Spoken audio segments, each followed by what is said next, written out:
안녕하세요. 사람의 마음과 관계의 깊은 곳을 탐험하는 시간입니다.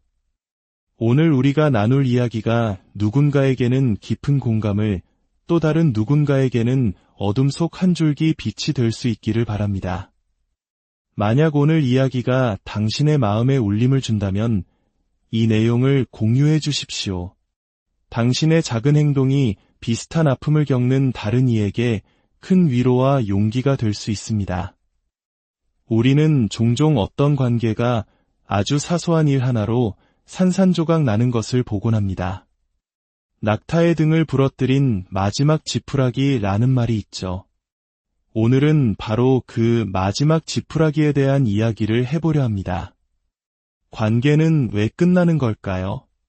관계를 끝내는 데에는 여러 가지 이유가 있습니다. 소통의 부재, 서로 맞지 않는 성격, 혹은 돈에 대한 가치관이나 생활 방식의 차이 같은 것들이죠. 때로는 사람은 맞았지만 시간이 틀렸다는 말처럼 타이밍이 엇갈리거나 서로가 인생에서 원하는 것이 달라지면서 자연스럽게 멀어지기도 합니다. 저는 개인적으로 이런 이유들을 건강한 이별의 과정이라고 생각합니다. 이것은 누구 한쪽이 약해서가 아니라 두 사람 사이에 더 이상 함께 나아갈 수 없는 근본적인 차이가 있음을 인정하는 과정이기 때문입니다. 이런 관계를 억지로 생명 유지 장치에 의존하게 만든다면 두 사람 모두 성장을 멈추고 함께 시들어갈 뿐입니다. 그래서 때로는 서로를 위해 각자의 길을 응원하며 좋은 친구로 남거나 적어도 깊은 악감정 없이 관계를 마무리하기도 합니다. 하지만 세상의 모든 이별이 이렇게 건강하지만은 않습니다. 특히 나르시시스트, 즉 자기애성 성향이 강한 사람과의 관계는 전혀 다른 방식으로 종결됩니다. 나르시시스트와의 관계는 그들이 당신에게서 더 이상 얻을 것이 없다고 판단하고 새로운 에너지 공급원, 즉 새로운 먹잇감을 찾아 떠날 때 끝이 납니다. 혹은 당신이 그 관계 속에서 서서히 영혼이 파괴되어 복합 트라우마 증상을 보이기 시작할 때 그들은 당신을 버릴지도 모릅니다. 이별과 재회를 미끼로 당신을 길들이는 후버링을 반복하며 헤어졌다 만나는 불안정한 사이클 자체가 관계를 유지하는 유일한 방식이 되기도 합니다. 물론 나르시시스트와의 관계에도 소통 문제나 경제적 갈등 같은 일반적인 문제들이 존재합니다. 하지만 놀랍게도 관계가 끝나는 결정적인 이유는 그런 것들이 아닌 경우가 대부분입니다. 나르시시스트와의 이별은 결코 순탄하지 않습니다. 그 끝에는 늘 지독한 혼란과 장기적인 악감정, 그리고 끝없는 곱씹음, 슬픔, 자책감 같은 고통스러운 후유증이 남게 됩니다. 최근 한 심리학 저널에서 관계의 종말에 대한 흥미로운 연구 결과를 읽었습니다. 연구진은 수많은 커플들을 인터뷰하며 관계를 끝내게 만든 결정적 한방, 즉 마지막 지푸라기가 무엇이었는지 조사했습니다. 그리고 놀랍게도 세 가지 공통적인 요인이 반복적으로 나타났습니다. 바로 약물 또는 알코올 남용, 가정폭력, 그리고 외도였습니다. 이 세 가지 중 하나가 관계에 등장했을 때 사람들은 그것을 관계를 끝낼 명분으로 삼았습니다. 물론 대부분의 경우 이 마지막 지푸라기가 등장하기 이전부터 관계는 이미 수많은 문제들로 썩어가고 있었을 겁니다. 하지만 이 세 가지는 눈에 보이고 증명할 수 있으며 다른 사람들에게 설명하기 쉬운 이유가 되어줍니다. 하지만 바로 여기서 나르시시스트와의 관계가 가진 가장 교활하고 잔인한 함정이 드러납니다. 모든 나르시시스트와의 관계에 이런 마지막 지푸라기가 등장하는 것은 아니라는 점입니다. 나르시시스트와의 관계는 혼란 그 자체입니다.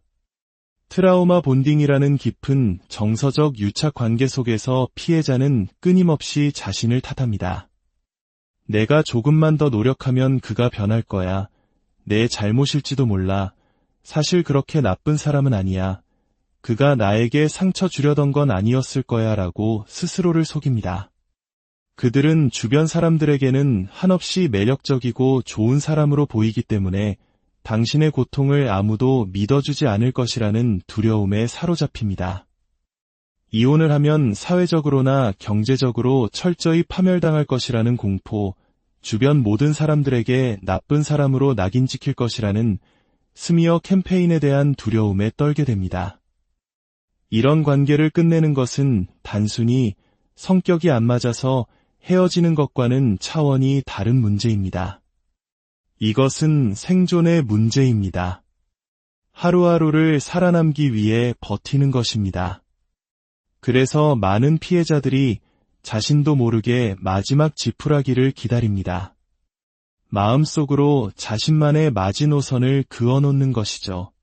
만약 그가 바람을 피운다면 나는 무조건 떠날 거야. 음주운전을 하거나 내 몸에 손을 대는 날엔 모든 걸 끝낼 거야 라고 다짐합니다. 왜냐하면 외도, 폭력, 중독과 같은 문제들은 눈에 보이는 증거가 되기 때문입니다. 이런 문제들을 겪고 있다고 말하면 주변 사람들로부터 지지와 도움을 받을 가능성이 조금이라도 더 높습니다. 알코올 중독자와 살고 있어요. 남편이 바람을 폈어요 라고 말하면 사람들은 당신을 동정할 겁니다. 하지만 그가 끊임없이 나를 가스라이팅해요. 정서적으로 안전하다고 느껴본 적이 없어요. 내 감정과 존재를 계속해서 무시하고 축소해요 라고 말하면 어떤 반응이 돌아올까요? 아마도 원래 부부싸움은 칼로 물베기야. 당신도 뭔가 잘못한 게 있겠지. 관계란 원래 힘든 거야 와 같은 말들로 당신의 고통을 하찮게 만들 가능성이 높습니다. 우리 사회는 눈에 보이지 않는 정서적 학대의 심각성을 아직 제대로 이해하지 못하고 있기 때문입니다. 그래서 피해자들은 스스로를 끊임없이 가스라이팅하며 그 마지막 지푸라기가 나타나기만을 기다립니다. 그 명백한 사건이 일어나야만 비로소 그가 이런 짓을 저질렀어. 이제 내가 떠나도 괜찮아. 나에겐 떠날 권리가 있어 라고 스스로에게 허락할 수 있게 되기 때문입니다. 이 고통은 진짜였어 라고 확인받고 싶어하는 것입니다. 특히 약물이나 알코올 문제는 나르시시스트와의 관계에서 더욱 복잡하게 작용합니다. 연구에 따르면 중독 문제를 가진 사람들의 거의 절반이 나르시시즘과 같은 적대적 성격 장애를 동시에 가지고 있다고 합니다. 그래서 당신은 오랫동안 그의 끔찍한 행동들이 단지 술이나 약 때문이라고 믿었을지 모릅니다. 술만 깨면 괜찮은 사람이야 라고 생각했을 수도 있죠. 하지만 그가 술을 끊어도 그 끔찍한 본성은 사라지지 않습니다. 오히려 감정을 조절해주던 약물이나 알코올이 사라지면서 그의 분노는 더욱 심해지고 행동은 악화될 수 있습니다.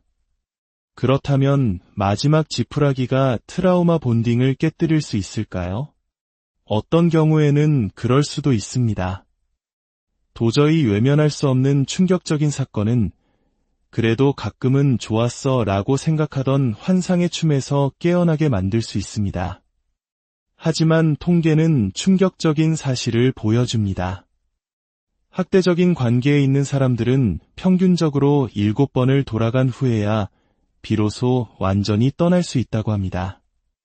이것이 트라우마 본딩의 무서움입니다. 기억해야 할 것은 관계의 유해성이 반드시 마지막 지푸라기의 유무로 결정되는 것이 아니라는 사실입니다. 어떤 나르시시스트적 관계는 폭력이나 외도, 중독과 같은 극적인 사건 없이도 그것들이 있는 관계만큼이나 혹은 그보다 더 파괴적일 수 있습니다. 강압적 통제와 정서적 학대가 일상인 관계 속에서 피해자는 말 그대로 감옥에 갇힌 것과 같은 공포를 느낍니다. 문이 잠겨있지 않아도 보이지 않는 사슬에 묶여 서서히 죽어가는 것입니다. 마지막 지푸라기라는 말은 그 마지막 한계가 놓이기 전까지 이미 수많은 지푸라기들이 낙타의 등에 쌓여 있었다는 것을 의미합니다. 그리고 그 이전의 수많은 지푸라기들은 눈에 잘 띄지 않는 일상적인 것들이었습니다. 매일같이 영혼을 조금씩 베어내는 수천 번의 칼날 같은 말들, 무시, 비난, 경멸. 그것이 바로 나르시시스트적 학대의 본질입니다. 우리가 영화나 뉴스에서 보는 자극적인 이야기들은 대부분 마지막 지푸라기가 등장하는 관계들입니다. 우리는 그 이야기의 주인공들에게는 쉽게 공감하고 분노합니다. 하지만 우리가 보지 못하는 것은 극적인 사건 없이 매일매일의 작은 모욕들 속에서 한 인간이 서서히 무너져 내리는 과정입니다. 안타깝게도 우리 문화는 이런 고통을 원래 결혼 생활이란 그런 것이라거나 세상에 쉬운 관계는 없다는 말로 덮어버리곤 합니다. 지금 이 순간에도 눈에 보이는 마지막 지푸라기가 없다는 이유로 자신의 고통을 의심하고 보이지 않는 곳에서 혼란스러워하며 떠날 만한 충분한 이유가 없다고 자책하는 분들이 계실 겁니다. 스스로를 가스라이팅하며 버티고 계실지도 모릅니다. 제가 분명히 말씀드릴 수 있는 것은 그 마지막 지푸라기는 오지 않을 수도 있다는 것입니다. 그리고 설령 온다 하더라도 트라우마에 묶인 사람들은 또다시 스스로를 속이며 그 순간을 합리화하려 할 것입니다. 그가 다른 여자와 문자를 주고받긴 했지만 심각한 건 아니었을 거야. 내게 물건을 던진 게 아니라 그냥 방 저쪽으로 던졌을 뿐이야 라고 말입니다. 나르시시스트와의 관계에서 피해자라는 낙타의 등은 저주받을 만큼 강인해서 마지막 지푸라기 하나로는 좀처럼 부러지지 않습니다. 만약 당신이 보이지 않는 칼날에 매일 베이고 있다면 당신의 고통은 진짜입니다. 당신이 느끼는 혼란과 아픔은 타당합니다. 당신에게는 그 어떤 마지막 지푸라기 없이도 그 관계를 떠나 당신의 온전한 삶을 되찾을 권리가 있습니다. 당신은 결코 혼자가